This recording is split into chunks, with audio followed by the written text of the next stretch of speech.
Okay, well, thank you very much for coming. My name is James Bottomley. I actually have a slide about myself, being very proud. I have been a container evangelist and an open source advocate for a reasonably long time. Not as long as I've actually been a kernel developer and an advocate for converting to open source, and also in the very dim and distant past, even a Linux architecture maintainer. The one I actually admit to is PA-RISC, but there's also a Voyager architecture buried very deeply in there. One of the things I do for my day job now for IBM is a distinguished engineer in the container organization. So I spend a lot of time thinking about the connection between containers technology, businesses, and customers, and what it actually means. So in order to answer the question of whether container native and cloud native are the same thing, the first question you really have to answer is, what does cloud native mean? And it turns out that this question is actually surprisingly difficult to answer. You'd expect that since we have a cloud native computing foundation and they are sponsoring this conference, they would actually know what it means. But in fact, if you search the entire CNCF website, you will not find a definition of this. Now, there is a dirty secret here. If you search the web archive, you will find that once they did used to have a definition of this, it was in something called their mission statement. But the mission statement is now actually erased from the site. So the takeaway from this is that it was probably controversial enough that the members of the CNCF themselves don't actually really agree what it is or how they should do it. If you look through all of the industry publications, the way they define cloud native right at the moment is basically any application written directly for a cloud platform. So as long as you have a cloud platform and you write for it, you can call yourself cloud native, which sounds good until you realize that we, sitting here, believe it's something like Kubernetes or even Docker Swarm or one of the modern cloud native APIs. But you have to remember that long ago, there were lots of other clouds that still ran things that were not based on containers. They could actually be deploying virtual machines. This is what an infrastructure cloud was in the old days. So in particular, anything OpenStack based by and large is deploying virtual machines, but I don't think anybody in the room would disagree that OpenStack is a cloud platform. So anything written for OpenStack could also be described as cloud native. So they're going yay now.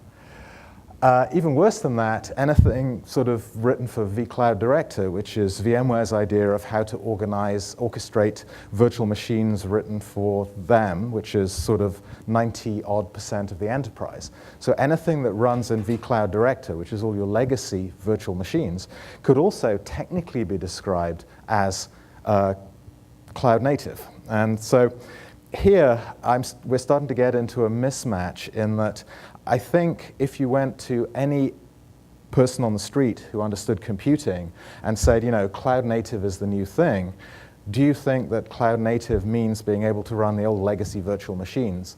They would say no. And so there is really a mismatch between the current industry definition and what everybody actually thinks.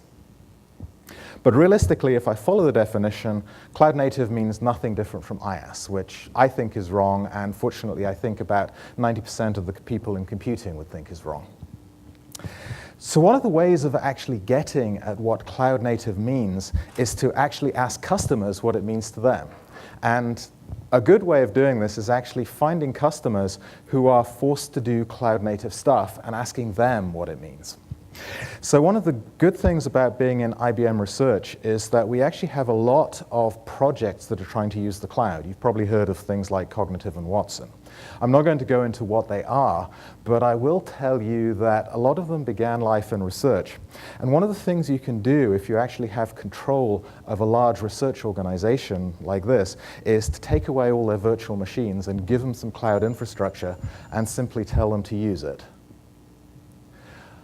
Now, when you actually do this, especially if they're internal customers and they have your name in the phone book, they tend to get very annoyed. A long time ago, when I first came to the States, I often thought that the difference between America and Great Britain was, well, firstly, we can speak English, but secondly, it's that the English descriptions of vernacular are a lot richer, but I've got to say that the southern phrase, meaner than a skillet full of rattlesnakes, does describe what customers become when you do this to them. But we still, once you've done it, it means that they are forced to think in these terms, and you can actually try and get interesting information out of them. When I say you, I'm sort of speaking advisedly. I didn't actually make the first contact. Being a distinguished engineer at IBM, fortunately, I have a vice president I can deploy to go and make first contact with customers who would be described as meaner than a skillet full of rattlesnakes. And when he came back and we had him patched up, we could do a debriefing. The good thing about the anger of customers is it is very short-lived. So once you've deployed your vice president, you can actually go and make the second contact in person. It's something reasonably useful. So the first thing that came out of this is that customers definitely think of cloud native as meaning adopting new technologies. So any definition of cloud native that still covers old technologies, they don't really accept. So the industry standard definition of anything written for a cloud platform, if you actually just inserted a new cloud platform, it makes it not very useful as a definition, but it is roughly what customers are thinking at first blush. It also means to them anything that makes development and deployment for the cloud easier. So this is where we're getting a lot further away from the concept of a virtual machine. Because as we all know, virtual machines, having used them for the last 15 years, have a lot of significant problems when it comes to life cycles. Customers who've been forced to live in a virtual machine world have a real fear of actually managing virtual machine life cycles. So when they say development and deployment easier, they're talking about life cycle here. And the final thing, when you actually dig down, is that they want something that allows them to concentrate on applications, not infrastructure. And if I really emphasize this, I think this is the key to the heart of being cloud native. Anything that actually allows you to build your application for the cloud and not have to worry about all the old-fashioned infrastructure. And by infrastructure, I mean all of the crap that used to go into virtual machines. This is, picking your operating system, picking your middleware, picking your platform, shoving it all into a virtual machine image, and only then are you actually able to develop and deploy for it. Because infrastructure comes with a huge lot of downsides, and we'll probably get onto that a little later. So one of the true genesis of what could be considered the cloud native revolution is going from this idea of virtual machines with their horrible infrastructure drift. The reason they drift is because a virtual machine image can be booted up, changed, taken down. Whatever you did to it, you've changed it. If you go to any person who's actually running a large-scale enterprise based on virtual machines, image drift is one of their nightmares, because eventually you find that you have a plethora of virtual machines lying around, some of which people haven't booted up for years, which are in various states of security, non-compliance, and whatever. And just looking at the image is actually very difficult to find out what the hell is going on here. So this all changed when we got the idea of immutable infrastructure. This, in many ways, is really the key to the revolution. It's not entirely due to containers technology, it's due to the idea of having immutable infrastructure. This is the innovation that led to something called the DevOps cycle, which I assume you've been to talk after talk after talk about. The other thing it led to is the ability to share images. Once the infrastructure is immutable, images can be safely shared because they can be transported between people. So anybody can build, say, an Ubuntu 14 image and put it on the Docker Hub, but chances are when Ubuntu does it, this gives you one canonical image that you can then begin to base your actual images that do stuff off. So effectively, you get the concept of image via overlay. So the true thing that actually allowed this immutable infrastructure to work wasn't actually containers technology, it was the various overlay file systems. And as you know, if you've been to the talk about graph drivers, there are still rather a lot of these lying around. So I'm going to condense this to what an overlay really does. So if you're building an image using Docker, you often begin by downloading a base layer from somewhere. This is usually your Ubuntu thing, or eventually you'll be able to get Windows things, or any other operating system that's describable in this way. But right at the moment, it tends to mostly be Linux. The base layer comes with a SHA-256 description. Then on top of that, you usually get somebody else to provision your middleware. This is indulging in the DevOps cycle. And on top of that, you tend to get your application. So these things together, when combined, constitute an image that you could then actually deploy anywhere or ship off to the Docker Hub. So what we're hoping is that customers think of this thing, this sort of combined image, and the DevOps cycle that goes with it that allow you easily to take this immutable thing, break it down, build it back up, as the solution to their infrastructure problems.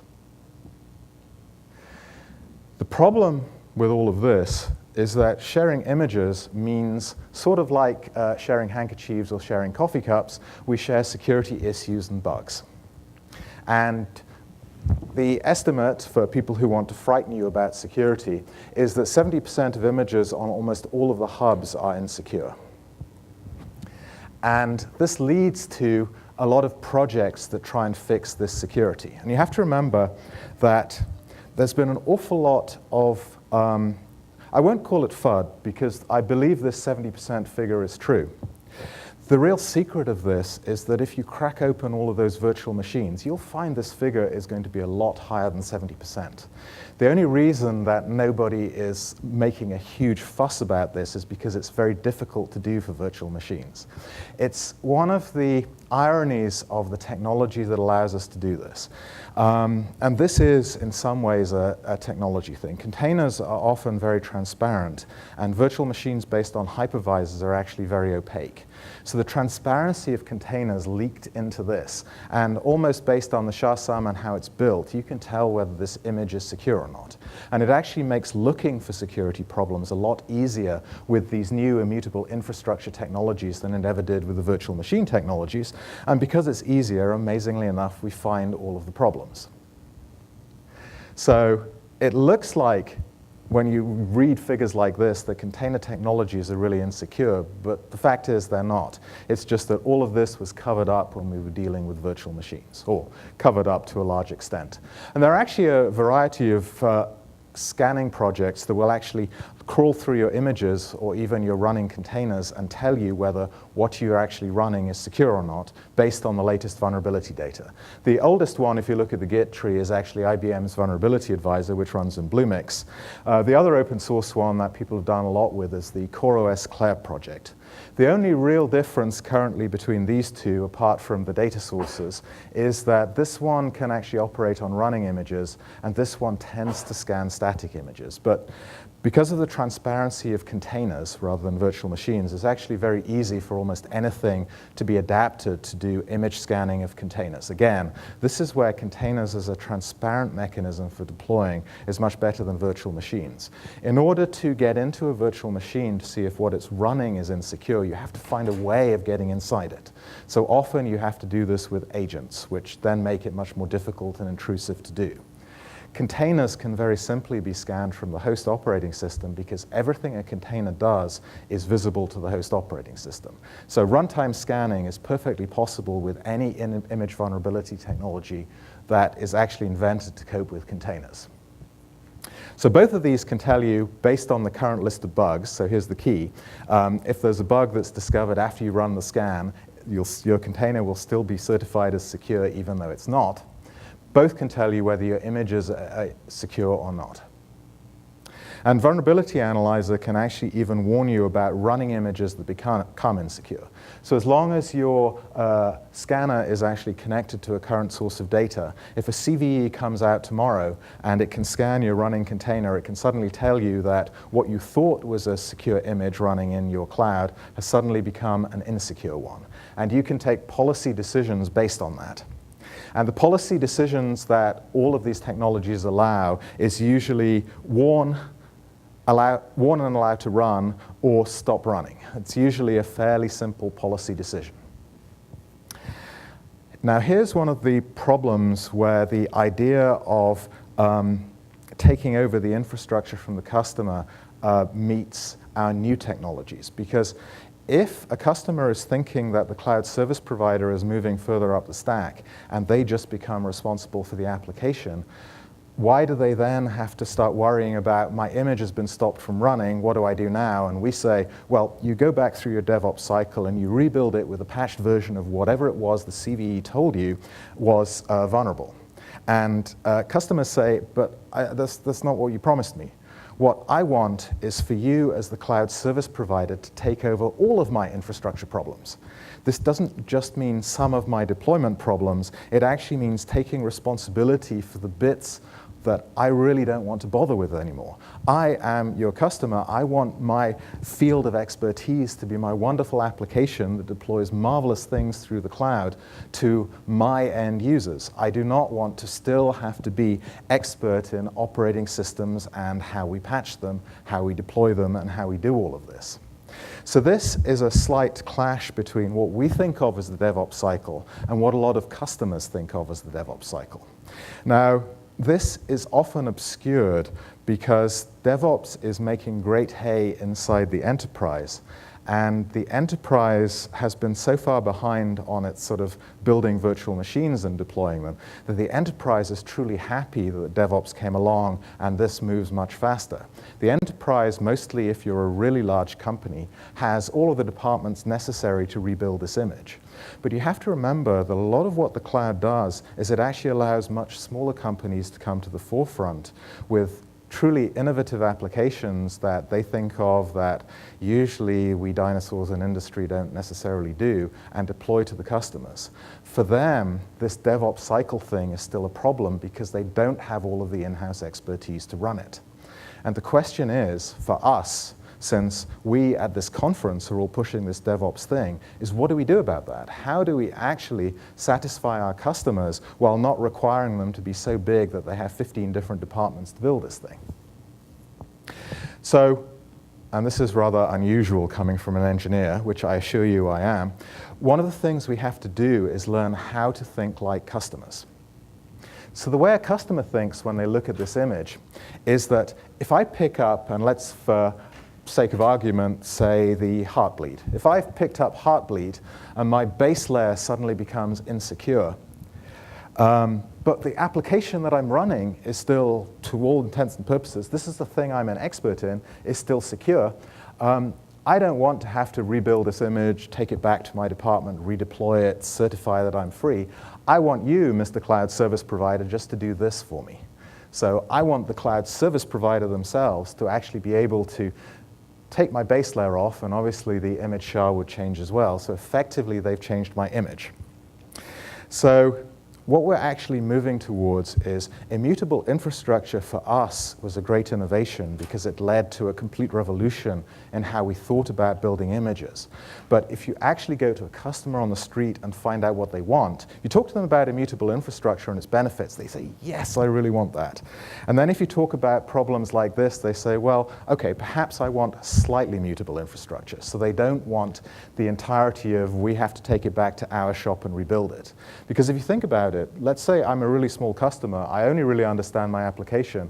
Let's say I contracted with someone else to rebuild this, and I have to go back to them and say, okay, you're responsible for this, you rebuild it. A, they might be going to charge something for me. B, they might say, well, in a couple of weeks. Or C, there might be all sorts of other problems in doing this. If I don't run my DevOps cycle completely in-house, rebuilding this image fast to get patched the vulnerability becomes a monster headache and a nightmare for me and as the customer. And this is the nightmare that I was thinking that the cloud service provider would take away from me. So what I really want is for my application just to run on top of a patched set of middleware. So how do we do this?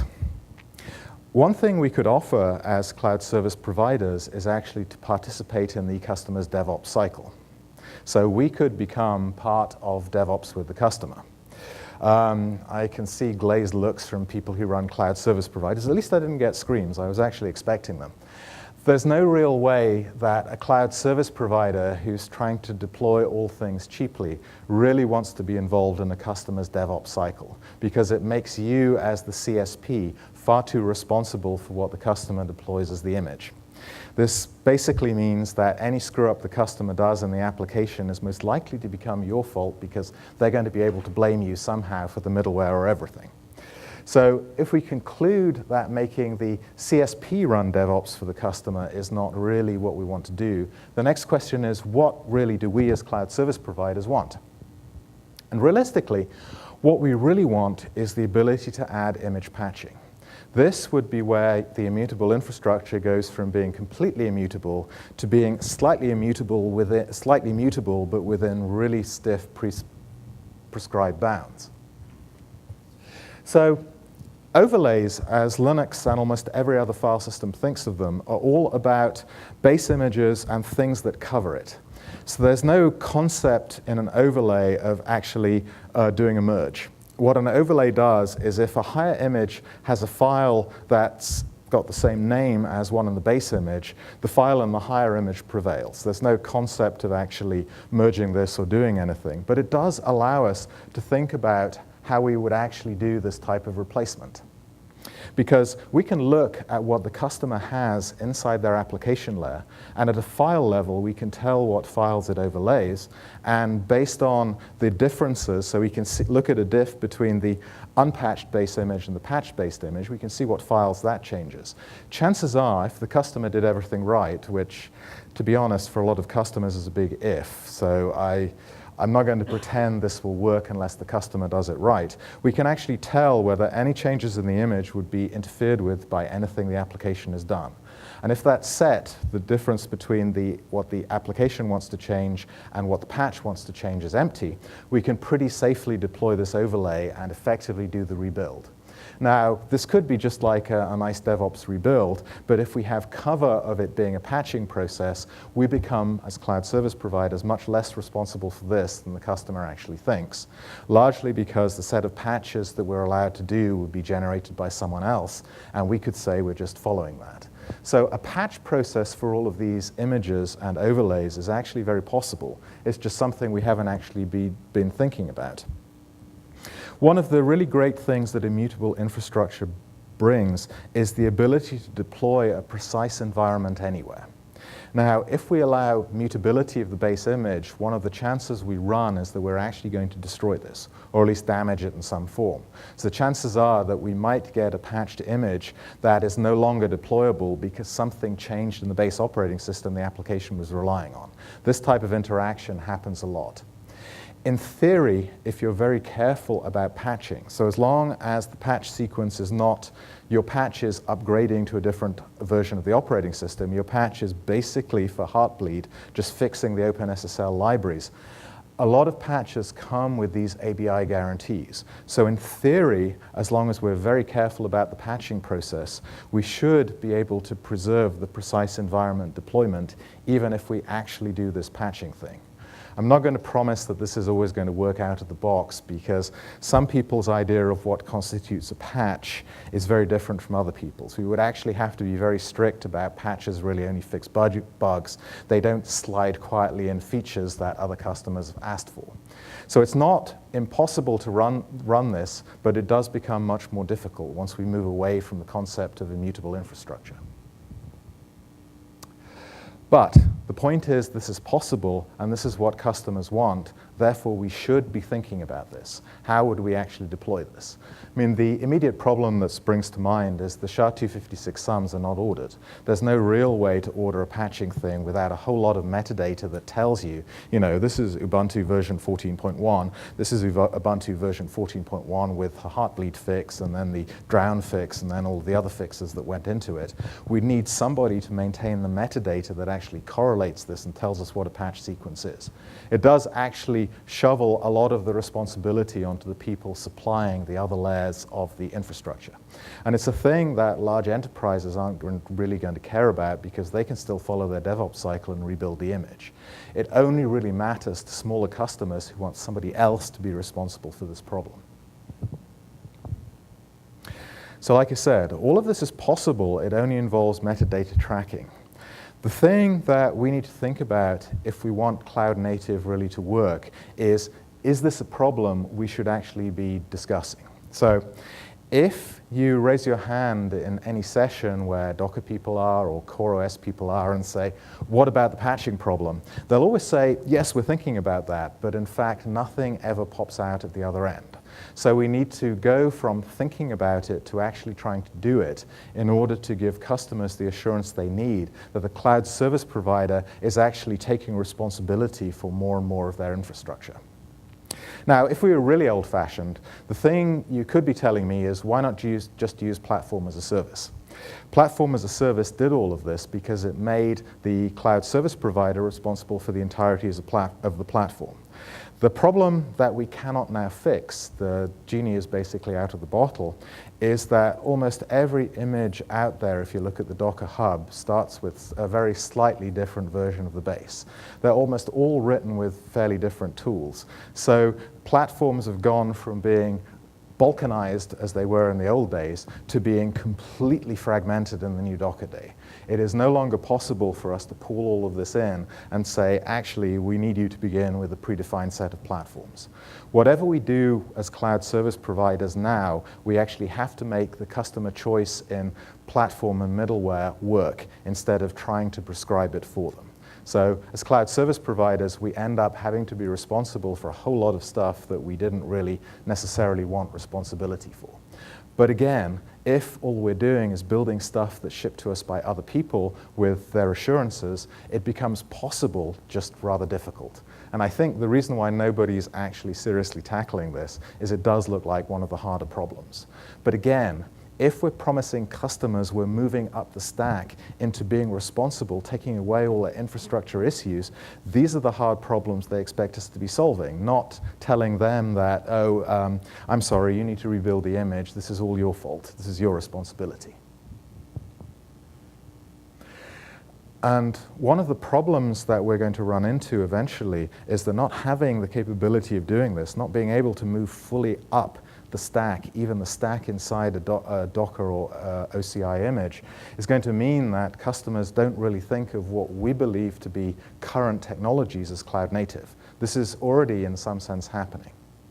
So the promise of cloud native goes beyond what we currently have, and this is one of the dangers of this term, especially when you think of how customers are putting their faith in us at the moment.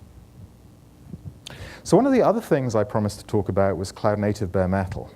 Coming from IBM Bluemix, I really like this because the Bluemix itself is container native bare metal. It simply means that you run containers as the only virtualization technology. No intervening virtual machines or hypervisors or anything anywhere. You trust container technology enough, you think it's secure enough, that you can deploy customer containers straight onto a host.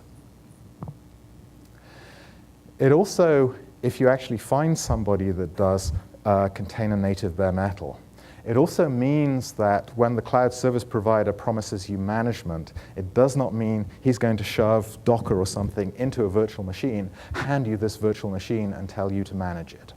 So cloud native and container native clouds promise at a base level that the cloud service provider has solved some, not all of the problems that a customer thinks we should be solving to actually be cloud native. Another great advantage is it gives near bare metal performance for practically everything, because container technology, as you've heard long ago and in all these talks, is a lot thinner. So it means that stuff is just running much closer to the metal of the host and therefore can run practically at bare metal performance levels. This is useful, but if you're charging your customers, for the CPU or anything, who notices the overhead depends on how you pay for it. So if you charge by time, customers are going to notice that you're sucking the overhead. But if you charge by cycles, perhaps the overhead is just a loss you take as the cloud service provider. But one of the things about being near bare metal means is that whenever any innovations come in the bare metal realm, containers are actually much better positioned to take straight advantage of it, because usually it can be passed straight through in some sense into the guest, which is very close to the bare metal in the host. Doesn't mean this always, but it does mean that sometimes the problems that hypervisors have, in that you need some sort of virtual function connecting to a driver in the kernel of the guest, connecting up into the actual image, is much more difficult to do, largely because whoever's responsible for the image has to add the driver.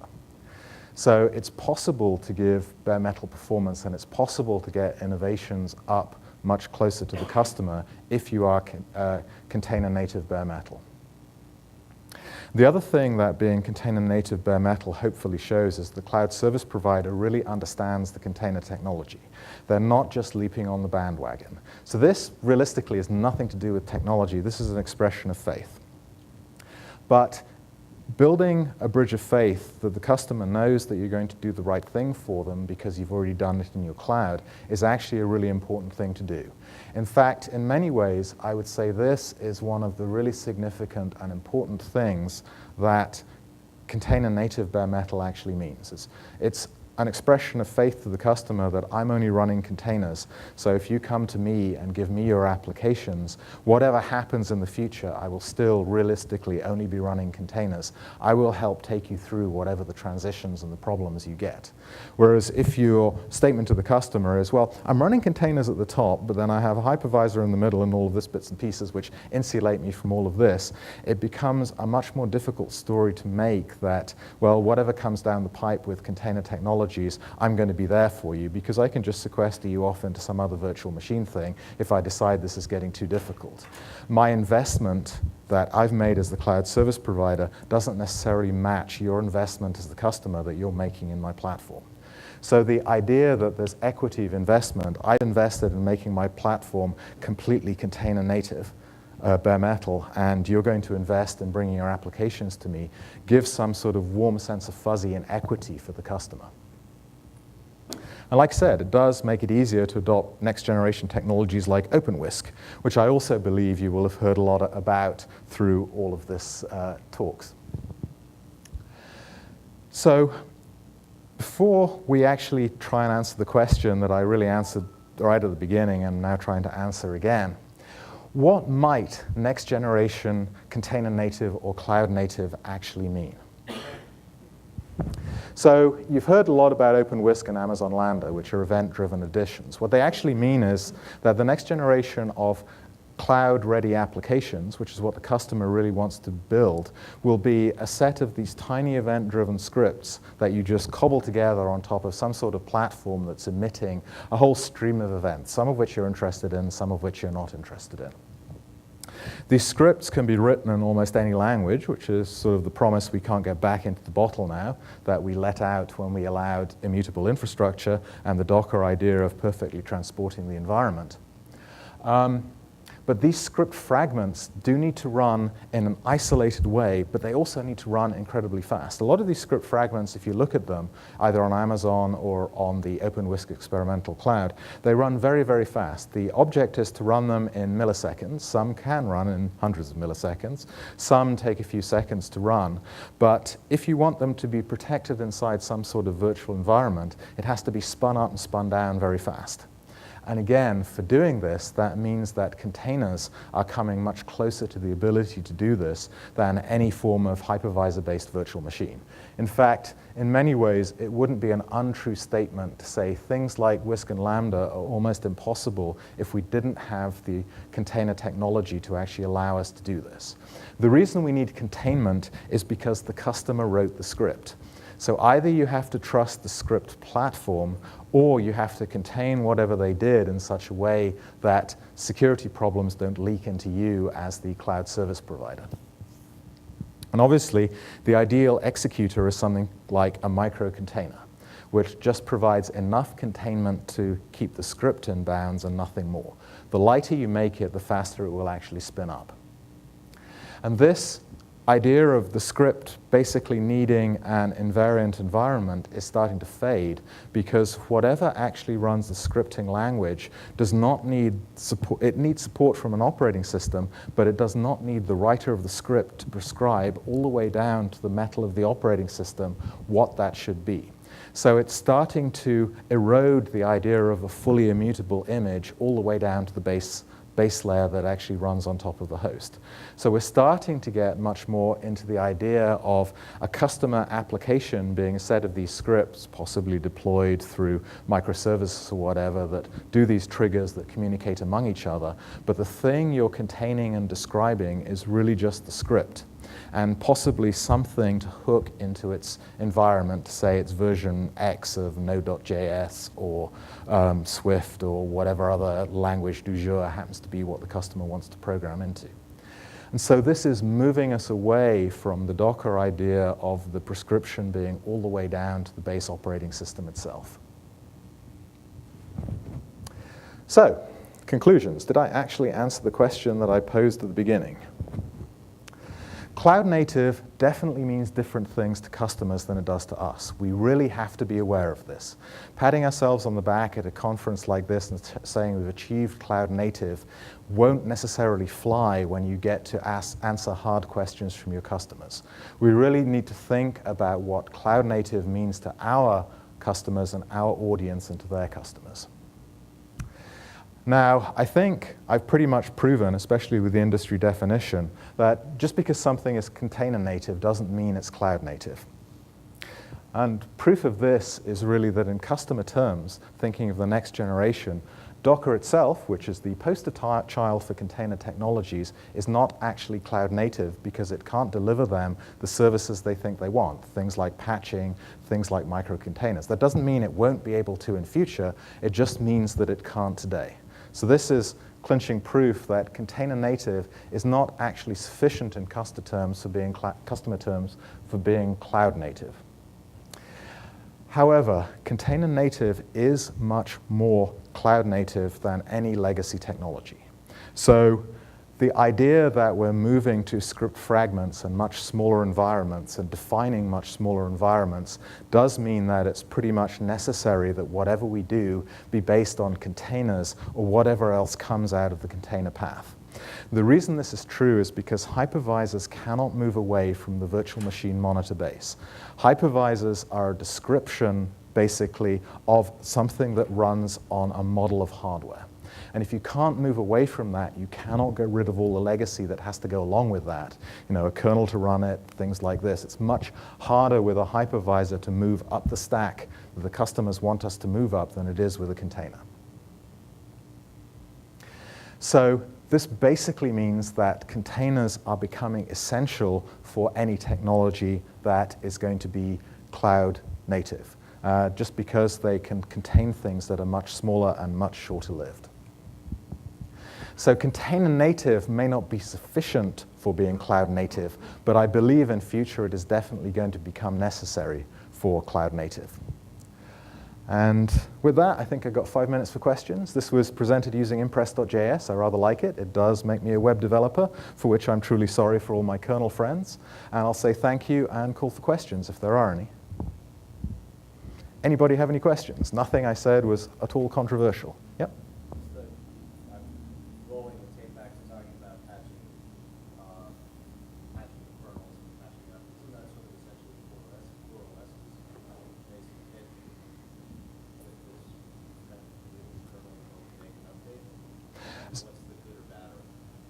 Okay, so the question was about patching and CoreOS's idea for a thing I believe they're currently calling lightweight virtual machines.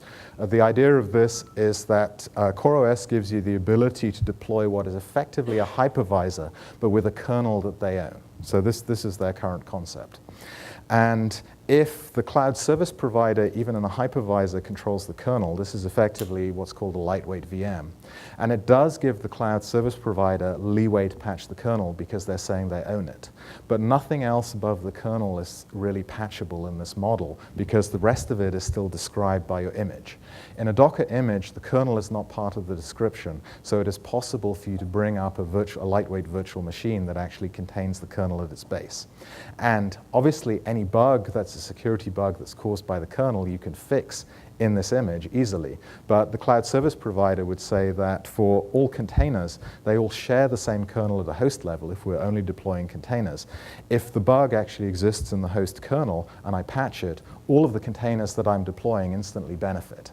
So this can be done whether you're actually a cloud service provider running a lightweight virtual machine or whether you're container native bare metal. The great thing about being container native bare metal is that I have a single kernel that I can patch and every container benefits.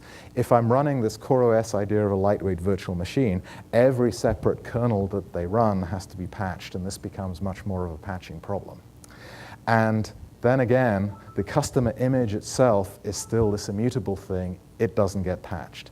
So the way we have to solve the patching problem is to actually make it patchable for the customer themselves. So if we can pull away responsibility for all of these layers from the customer, so that the image the customer deploys to us does not contain them, we take full responsibility for them, we are becoming much more like CoreOS. But right at the moment, with the Docker way of doing things, images on the hub, we cannot pull the machine images apart like this. But we still need to be thinking about how we could actually do it. So the patch process that I sort of speculated about involving the overlays isn't the only way of doing this. If a customer could just give us their application, an XML file describing their application, plus a list of dependencies that it wanted, and we could guarantee this was completely transportable and immutable, we'd probably have solved the problem in its entirety. So it's not impossible that something like CoreOS is beginning by taking responsibility for the kernel could also be taking responsibility for the operating system above it and everything else.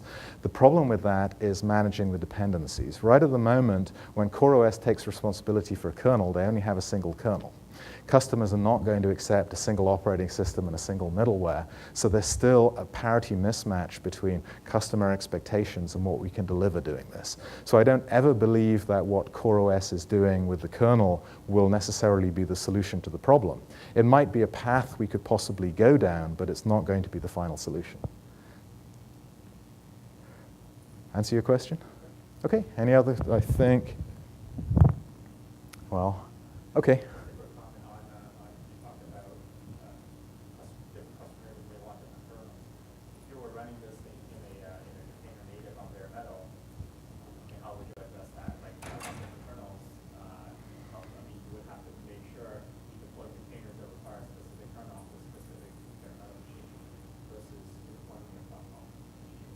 Okay.